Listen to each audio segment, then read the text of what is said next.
Hi everyone, JR Foresteros here, and I just finished watching 50 Shades Darker, which is the second film in the 50 Shades franchise, which is, of course, the adaptation of the books by the same name.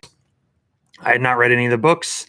I had not seen any of the films. I had no plans to until I was putting together my playlist for this year's Bad Movie Birthday and found out that this film in particular is considered the worst of the lot in a group of films that are really considered pretty terrible. So, what did I know going in? I knew that they were about BDSM. I knew that they were like pretty problematic when it came to women and how women are treated and all that kind of stuff. That's about all I knew, really. I know there's some kind of connection to the Twilight universe, allegedly, but I haven't seen any of those movies or any of those books either. So, yeah, this movie was bad in a couple of ways. One, there were some pretty problematic things about how relationships function or dysfunction. For instance, there was a lot of talk about boundaries, which is important if you're into BDSM. You need to have boundaries, safe words, that kind of stuff, right? But in this movie, every time the woman whose name was Anna or Anastasia set a boundary, like 20 to 30 seconds later, she would go back on it or allow it to be crossed or whatever. Also, every male in the movie that she had a relationship with had pretty bad boundaries with her, particularly Christian Grey, the main guy, the he of the 50 Shades of Grey. And also her boss, whose name was Jack Hyde.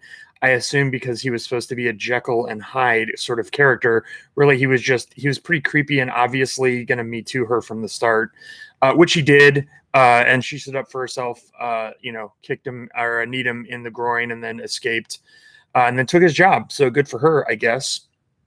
Um, but yeah, the other problem was the film was really boring in some really important ways. First of all, she as a character is pretty flat. She's a writer, which again, knowing that this was adapted from a book, unless you're Stephen King, you probably should not make your main character a writer. That's boring because you're a writer writing about a writer. We get it. You're a writer. And even Stephen King, if you're listening, we've had enough stories about writers, bro. Like, you got to move on, do some other stuff. We all know you're capable of it and we love you. And we know you're not going to quit writing books anytime soon. So do something other than writers, right? Writers don't write about writers. It's boring and kind of cheating. The other thing was like the sex scenes. Look, if you're going to do a sex scene, it needs to be about the characters. It needs to tell us something about the characters, about the relationship, or something about the journey that they're on. It's the same rules for action scenes. The action scenes need to tell us something because this is a story, right? And there needs to be a reason that they're in there. If you're going to have these kinds of scenes, they need to be about something. If not, they're going to be boring. They're going to miss the mark. And I'm sure that the people who made the 50 Shades movies were trying to avoid like an NC-17 or an X rating. But from what I've heard from the source material is very X rated. So I feel like their choices were either make a full blown BDSM porno or get what they had, which was very frankly, just very boring scenes of intimacy that didn't actually tell us anything about the characters other than that Anna apparently wanted to do a lot more than she said she did. I don't know how much of this is just inconsistent character building and how much of it is informed by the first movie. Again, I never read the first book or watched the first movie, so I don't know if that's supposed to be her whole journey is like somehow equating confidence with BDSM. It doesn't seem like they were wanting to do that, at least not intentionally, because Christian very openly talks about how his desire for BDSM is a desire to punish his mother, which again, super problematic. He even says he knows it's problematic, but then his solution to get over it is just to like love her enough, which again plays well in a romance movie, I guess, but yeah, in real life, you just need to go to a lot of therapy, right? So it was weird that as she like leaned into their relationship more, she got more into it. But then as he leans into it more, he's supposed to get less into it. And maybe they're supposed to meet in the middle or something. I don't know. The whole thing was this movie felt like it was trying to be sort of a rom-com without the com. So mainly just a rom. But rom-coms can have pretty shallow one-dimensional characters and get away with it because there's a lot of laughs, a lot of comedy, and it's kind of following a formula. This had a lot of the same beats as a rom-com, except it was all about bad boundaries and there was not really any humor, at least not intentionally.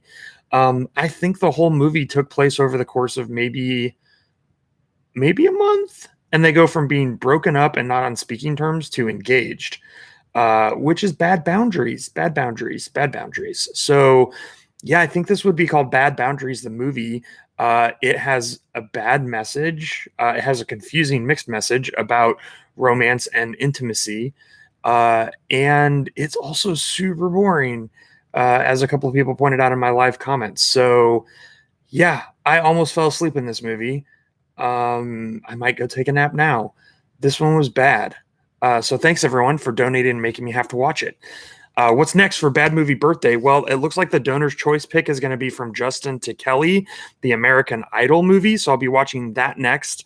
After that, I have several donor picks. People who donated $100 get to make me watch movies. So I have several of those to watch. And then we've also unlocked Sex and the City 2, which, similar to this, I've never seen an episode of Sex and the City, did not see the first movie. I've heard that this film single-handedly killed the entire franchise. So I'm excited, and by excited, I mean terrified to watch it.